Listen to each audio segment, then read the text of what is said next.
Good morning प्यारे बच्चों, आप सभी को स्वागत है आपका प्यारा YouTube channel junior educational high target पर। जैसे कि आज डिस्कस करेंगे कि 10th क्लास में पी वाई क्यूब सीरीज कैसे चल रही है, क्या हो गए उसे आज डिस्कस करेंगे। देखिए, यह बिहार बोर्ड 10th क्लास के लिए है, जो कि एग्ज़ाम नज़दीक आ गई है, जो आप लोग जानते ही होंगे।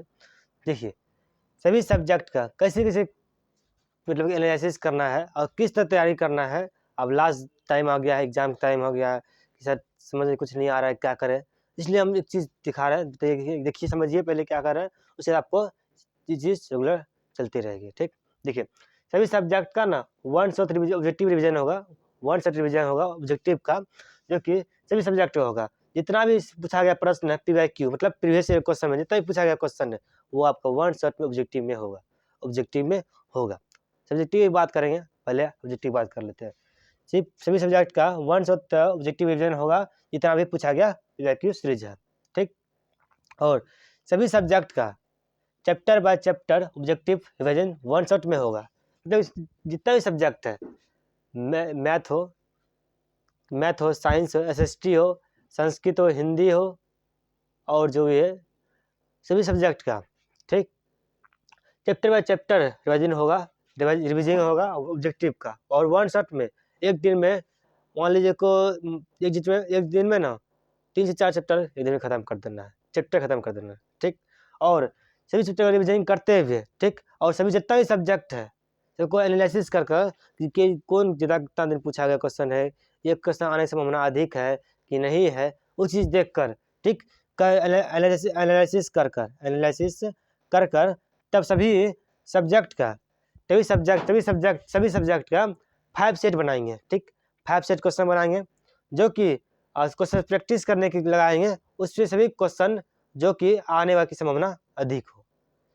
मतलब जितने ही क्वेश्चन पहले PYQ सीरीज लगाएंगे, ठीक, ऑब्जेक्टिव वन शॉट में ऑब्जेक्टिव का, और चैप्टर लगाएंगे, चैप्टर बाय चैप्टर सभी सब्जेक्ट का, और सभी एनालिसिस कर कर उस सबसे क्वेश्चन छांट कर कि मतलब ये क्वेश्चन आने की संभावना अधिक है कि नहीं है, चीज़ कर कर, ठीक, तब 5 सेट लगाएंगे, 5 सेट में ये सब क्वेश्चन डालेंगे, और 5 सेट में क्वेश्चन की संभावना अधिक रहेगी, क्वेश्चन आने की संभावना अधिक रहेगी।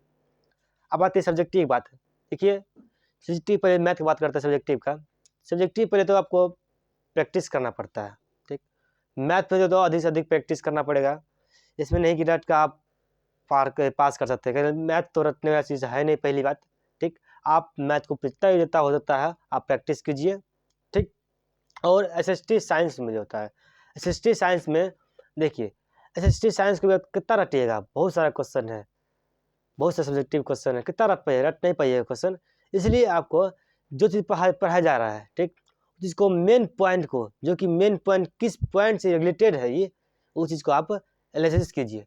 ठीक, कि इस पॉइंट से कि ऐसे इस पॉइंट इससे लगता है, ठीक, उसे एनालिसिस कीजिए, उस पॉइंट को थोड़ा याद रखिए, उसी से जोड़ का अपने से लिखना है। सब्जेक्टिव एग्जाम में अपने से खुद से लिखना पड़ता है, किसी को याद करके कितना रट पाइएगा, रट नहीं पाइएगा, पहली बात। इसलिए आप तो एनालिसिस कर अपने से कुछ मेन पॉइंट आप याद रखिए, उसी से आप जोड़ कर अपना सब्जेक्टिव लिखना पड़ता है, और इसी तरह का लिखना ही पड़ेगा। SST का भी हो, साइंस का भी हो, और हिंदी में भी थोड़ा बड़ा इधर उधर करने में कोई दिक्कत नहीं होती। ठीक, इसलिए सबसे ज़्यादा फोकस आप हिंदी से कहते हैं इस पर ऑब्जेक्टिव कीजिए। ठीक, ऑब्जेक्टिव जितना भी आता है सब में सब सही कर लीजिएगा ना, पक्का है आप अच्छे मार्क्स से पास हो जाइएगा, ये चैलेंज है। इसलिए जितना भी होता है ऑब्जेक्टिव अच्छी तरीक़ा से कोशिश कीजिएगा 100 में 100 पूरा करने का। जितने पूछा जाता है उसमें जितना भी हमको बनाना है उसे सोचिएगा वो पूरा करेक्ट बनाना है। ठीक, इसलिए और सब्जेक्टिव पे थोड़ा प्रैक्टिस करते रहना है। ठीक, और जो मेन पॉइंट है उसको थोड़ा याद रखना है, उसी चीज़ को अपने बनाना का आप एग्जाम में लिख देना है। ठीक, और इसी तरह सब्जेक्टिव आज से कल से स्टार्ट हो जाएगी, और PYQ शुरू जितना भी PYQ है, जितना भी पूछा गया क्वेश्चन है, सभी क्वेश्चन एक क्वेश्चन आपके बीच वन शॉट में लाएंगे, ऑब्जेक्टिव में पूरी निचोड़ लाएंगे, और उसी तरह का सभी सब्जेक्ट का लाएंगे, और सभी सब्जेक्ट